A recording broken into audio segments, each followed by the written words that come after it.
Hey traders, Parker again. I'm here to show you an update to the irregular body indicator.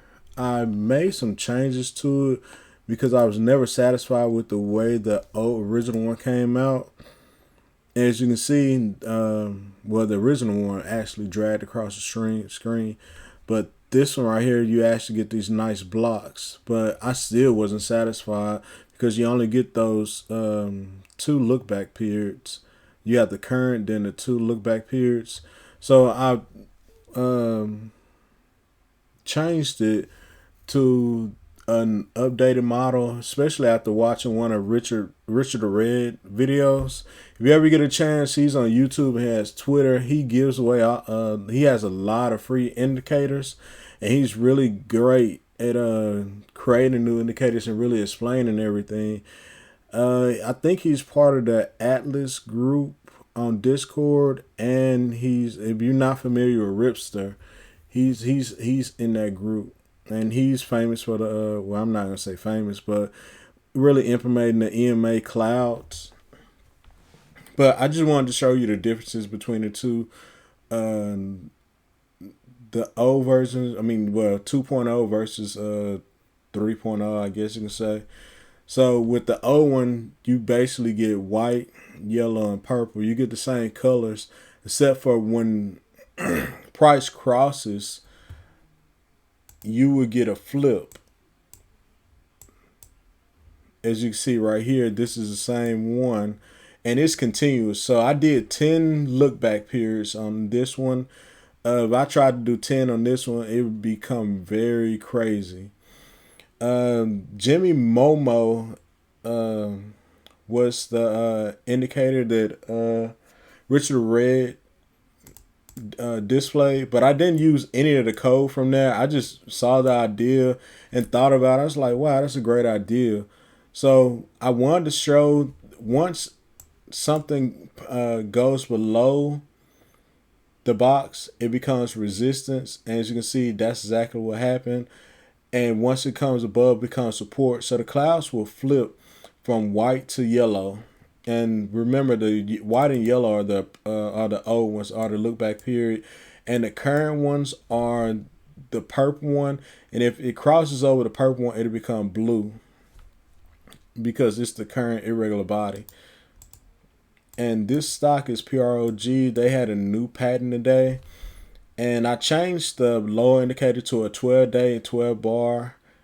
And if it's pre-market, you get the pre-market data. But yeah, you got the current average volume, the volume. You have the days volume. You have the percentage difference between the 12-day average volume versus the 12 bar average volume. And these are all changed colors. You know, green is good, purple is bad, cyan is good, and white is just white and gray is neutral. But I just wanted to show you the differences between the two indicators, well, the upgraded, I mean, the new version of it. And as you can see, it's a lot more cleaner look, everything. I guess you can say I'm still developing my skills as a programmer when it comes to these indicators. But I love guys like Richard the Red and a couple of other guys in the ThinkScript community. Uh, they really helped me improve my skills, especially being able to see different examples of different things and being able to examine the code.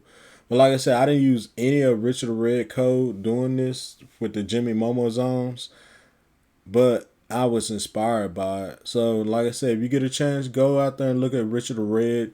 Like I said, he's on YouTube and he's on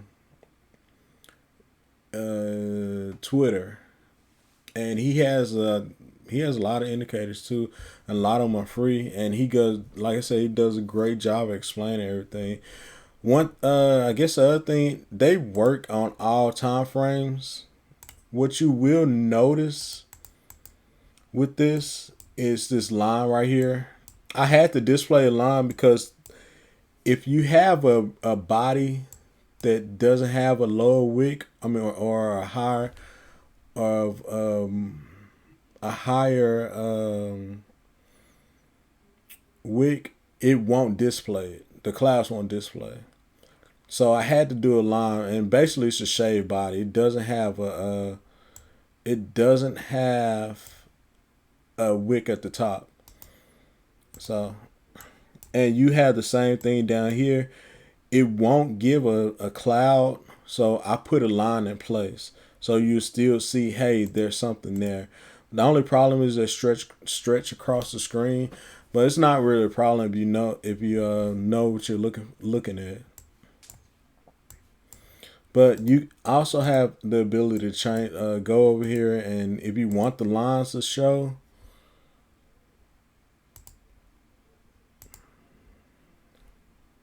just go right there, and you'll get all the lines. And the lines are really what makes up the indicator. Like I said,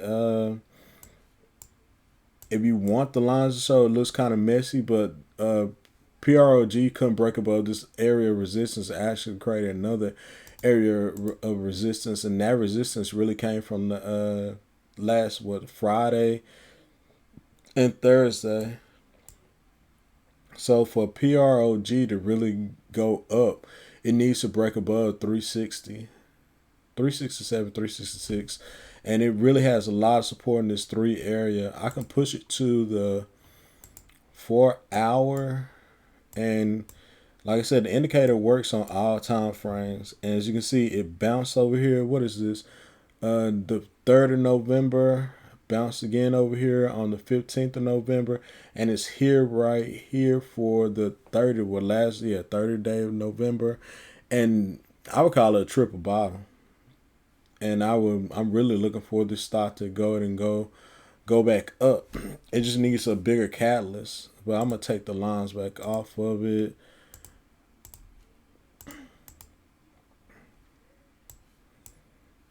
And as you can see, there you go. It's had this big area of support, and now it became resistance. And that's kind of like exactly what happened today. Let me get rid of those drawings so we can see a little bit more clear and better. There's that line again. It's coming from a flat top or flat bottom. And that's exactly what happened. You can see how it broke above this flat top resistance. It meddled around a little bit, but it finally collapsed when it created this another area of resistance up here. And right now, this is the current one on the 4 hour. It's beneath all these other clouds, but it's just showing us a lot of resistance up here trying to get back up to 4.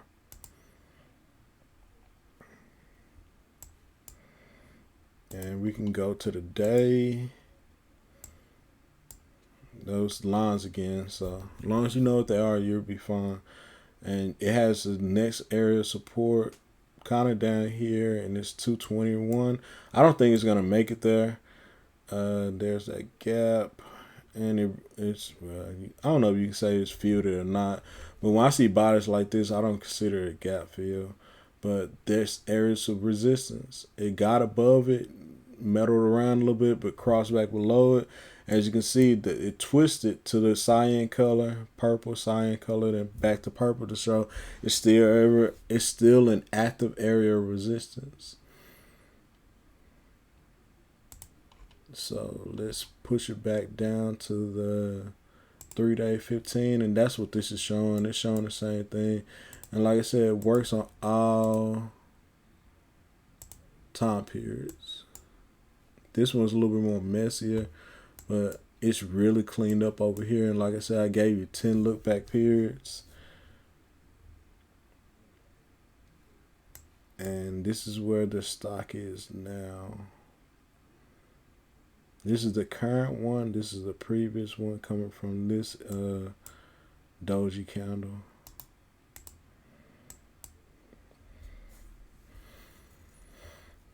And I'm going to put those lines back on because I use them for my own day trading or swing trading purposes. Let's check out BBG.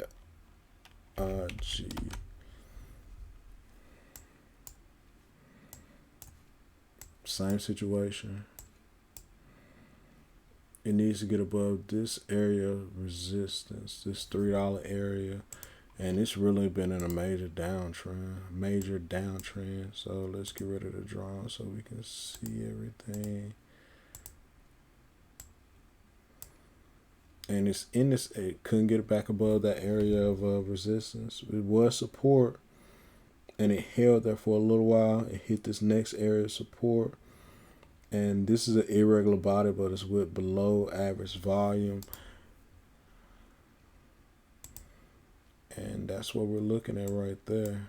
If it breaks this, it could possibly go back down to 223.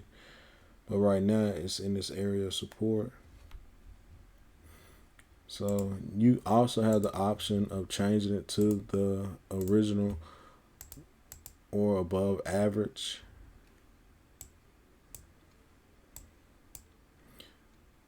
As you can see, you don't see the purple one. That's actually because it's right here. It's right here. It'll be blue cyan actually. And it projects as the day goes on. So we'll push it back down to the 5 minute. And as you can see, it created a lot more of those clouds to show you have support right here. And you have resistance up there.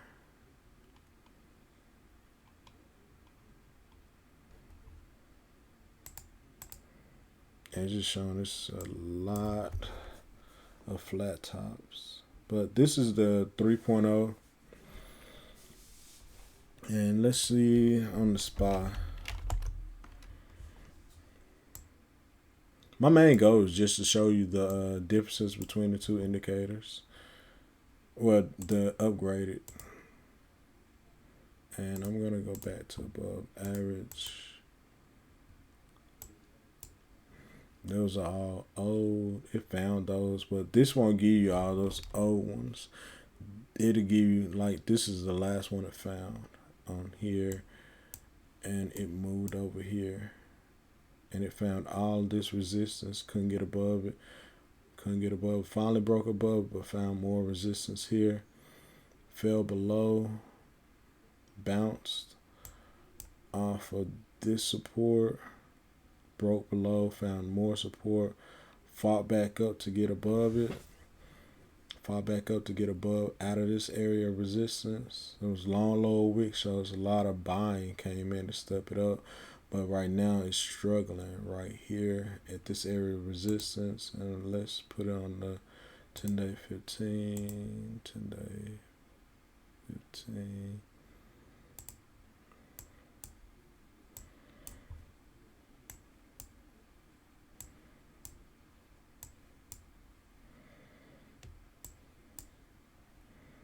But yeah, this is it right here.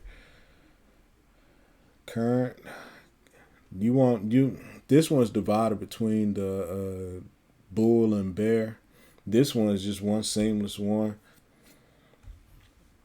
Like the bull one is the is the cyan one. The bear one is the purple one or magenta.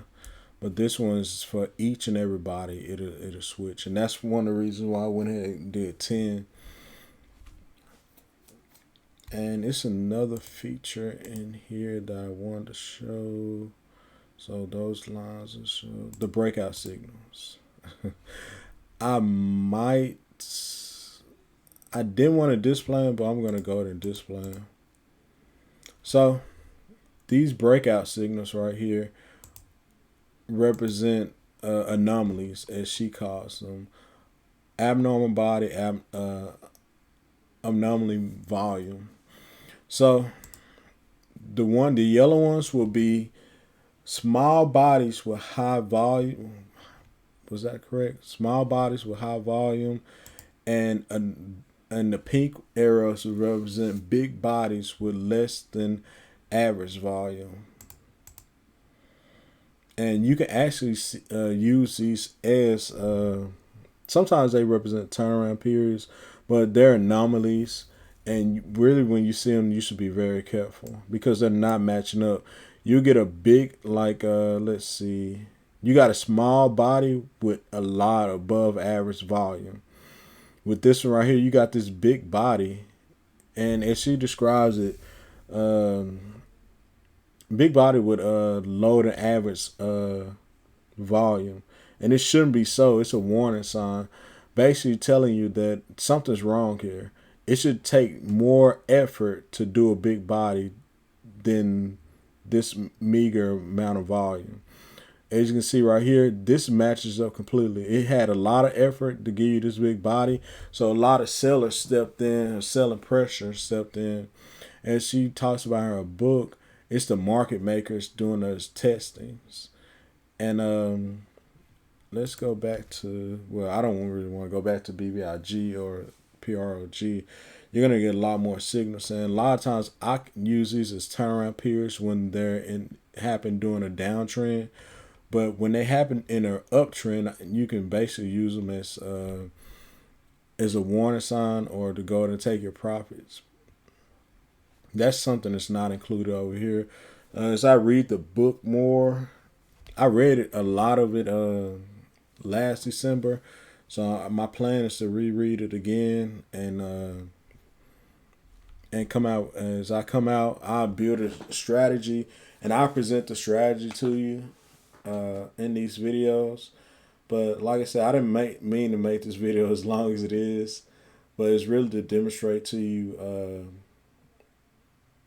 the differences between the 2.0 versus 3.0. And let me make sure I demonstrated everything to you. There's not going to be any bubbles in this indicator, so I'm going to get rid of that. So when you see it, when you actually purchase the indicator, you're not going to see any of those bubbles right there. All this stuff is hid. Resistance. That'll still show. They will show with the current one. So I don't know why it's not showing right now, but it should be two lines stretching out from the current one. I might have those hid. So I'm going to unhide those. And those will be the only two lines showing. And if you don't want those to show, you can always come down here and unclick them, and that works. And TSLA. I'm just going through a couple of stocks to demonstrate a few features to you. As you can see right here, you got above average volume with a small body. And for me, like I said, it shows a turnaround. Here you go right here, turnaround. You have a big body with low volume, so you can say, hey, that's why that trouble coming in, or it's a warning sign. So, and somebody said there was another stock, but we can push this all the way over to when Tesla really broke out. But you're not going to get in those lines like you get over here. You're not going to see in this look back periods like that. But this is Parker again, showing you the upgrade to the from the irregular body indicator. If you're interested in the indicator, the link will be in the description to go and get the indicator. And if you have any questions or comments or concerns, put them down in the comment section, and my email will be there as well.